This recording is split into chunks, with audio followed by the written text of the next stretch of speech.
Hi friends, welcome back to Sindhu study. Okay, ఈరోజు topic వచ్చేసి 9th class third lesson animal tissue.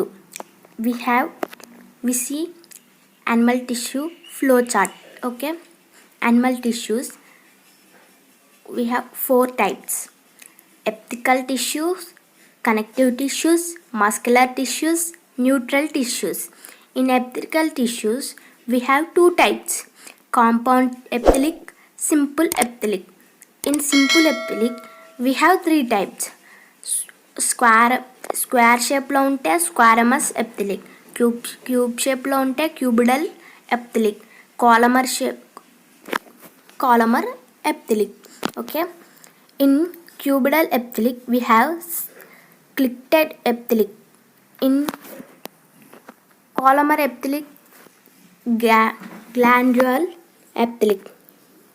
In connective tissue we have 3 types: loose, dense, specialized. In loose, areolar, adipose. In dense, regular, irregular. In specialized, cartilage, bone, blood. In muscular tissue we have 3 types: skeleton, smooth, cardiac, and neural. Okay, and let's go our topic. Epithelial tissue, it is compactly packed. Tissues has free surface which face either a body, fluid, or outside environment.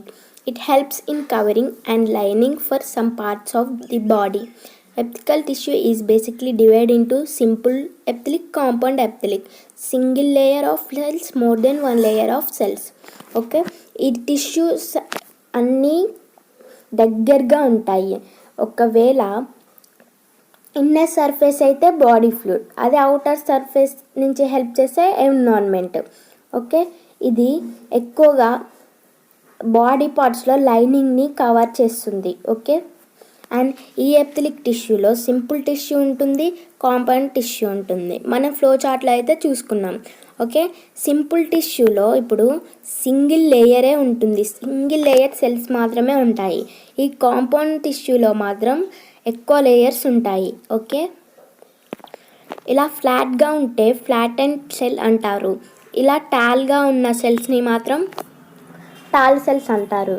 ఇలా క్యూబ్గా ఉండే cells మాత్రం cube like cell, క్యూబిడల్ అంటారు. ఇవి క్యూబ్గా ఉన్నాయి, ఇవి టాల్గా ఉన్నాయి, ఇవి ఫ్లాట్గా ఉన్నాయి, అండ్ ఇలా హెయిరీగా ఉన్నాయి ఇలా. Okay, let's go simple epithelial tissue. It is divide into 5 types: squamous epithelial అంటే ఫ్లాట్గా ఉండేవి, walls of blood vessels and air sacs of lungs. ఇవి బ్లడ్ వెజల్కి వాల్ లాగా ఉంటున్నాయి అండ్ లంగ్స్కి స్కాట్స్ లాగా ఉంటాయి. అండ్ క్యూబిడల్ ఎపిథెలిక్, ఇవి క్యూబ్గా ఉంటాయి దీని సెల్స్ అనేవి. Ducts of glands and tubular parts of nephrons. Nephrons అనేది కిడ్నీ యొక్క ఫిల్టర్ చేసే పార్ట్, అదే ఈ గ్లాండ్స్ని ది క్యూబిడల్లో ఫిల్టర్ చేస్తున్నాయి. ఓకే, కాలమర్ ఎపిథెలిక్, ఇది టాల్గా ఉంటాయి దీని cells. Okay, lining of stomach and intestine అంటే స్టమక్లో ఉన్న ఇంటెస్టైన్ని లైన్ చేస్తుంది. ఓకే, క్లిక్టెడ్ ఎపిథెలిక్, ఇది క్లిక్ మీద సర్ఫేస్ మీద ఉంటుంది, on surface. Okay, inner surface, outer surface. Bronchioles and fallopian ట్యూబ్స్లో ఉన్న ఇన్నర్ సర్ఫేస్లో ఇది లైన్ చేస్తుంది. ఓకే, అండ్ ఈ క్లిక్టెడ్ ఎపిథెలియం అనేది బ్రాంచిన్స్ దగ్గర inner surface and fallen tubes మొత్తం క్లిక్టెడ్ ఎపిథెలియంలో ఉంటాయి. ఈ గ్లాండ్యులర్ ఎపిథెలియం అనేది ఈ సర్క్షన్ అనేది ఎక్కడ ఉంటుందో ఇవి గ్లాండల్ ఎపిథెలియం అనేది ఉంటుంది. ఓకే, గ్లోబెడ్ సెల్స్ ఆఫ్ ఆల్మెంటరీ కెనాల్ దగ్గర అండ్ సలైవర్ గ్లాండ్స్ దగ్గర ఉంటాయి. ఈ కాంపౌండ్ టిష్యూ మల్టీ లేయర్డ్ అంటే ఒకటి కంటే ఎక్కువ లేయర్స్ అనేవి దీంట్లో ఉంటాయి. Skin, buccal cavity, pharynx, inner line of salivary glands and pancreatic ducts. Okay, with దీని examples. Connective tissue, most abundant and widely distributed.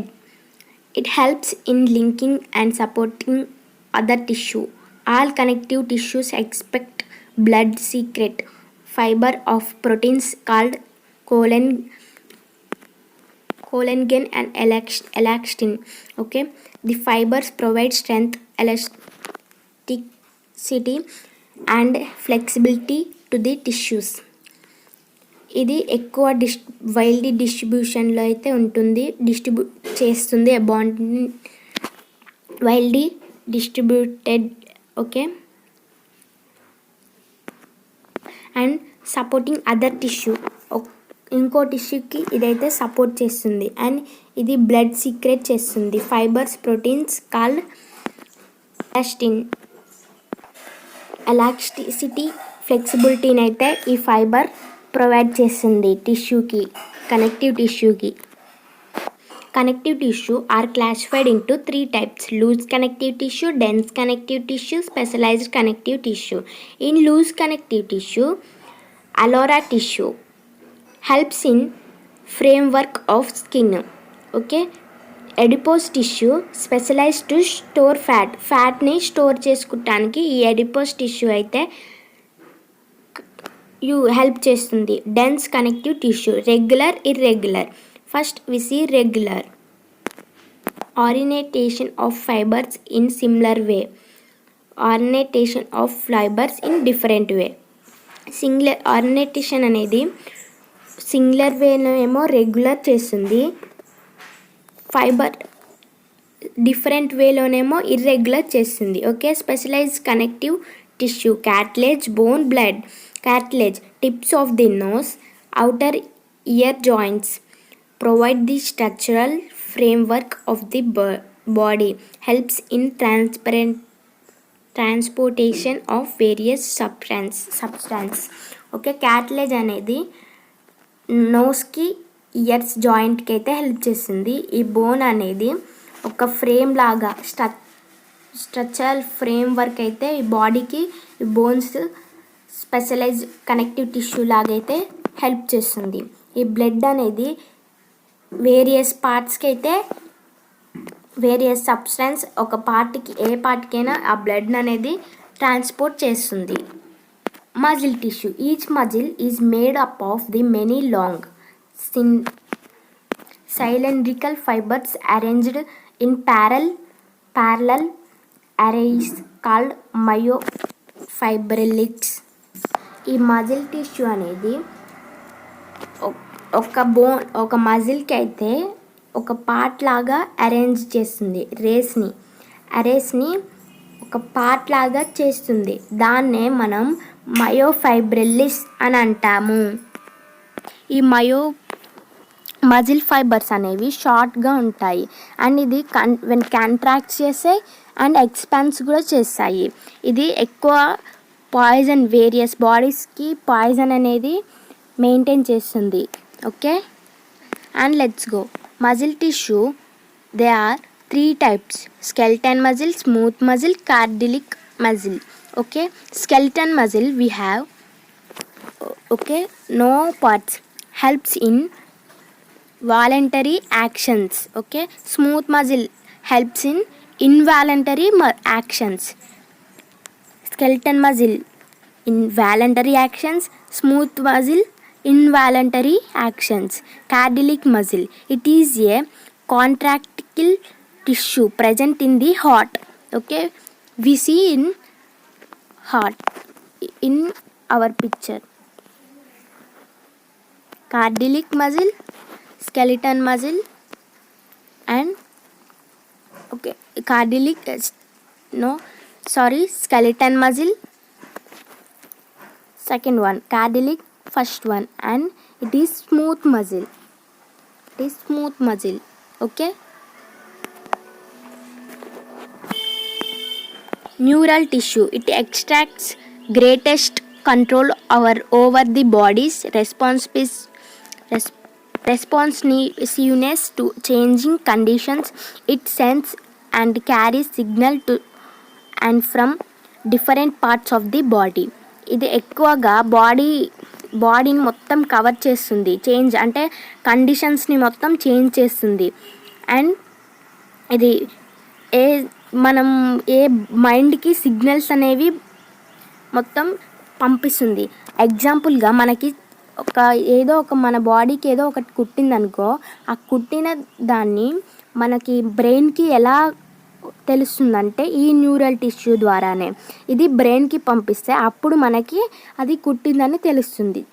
Okay, అప్పుడు మనం దాన్ని రబ్ చేయడమో ఏదో ఒకటి చేస్తూ ఉంటాము. We see in picture cell bone with nucleus, axon, okay,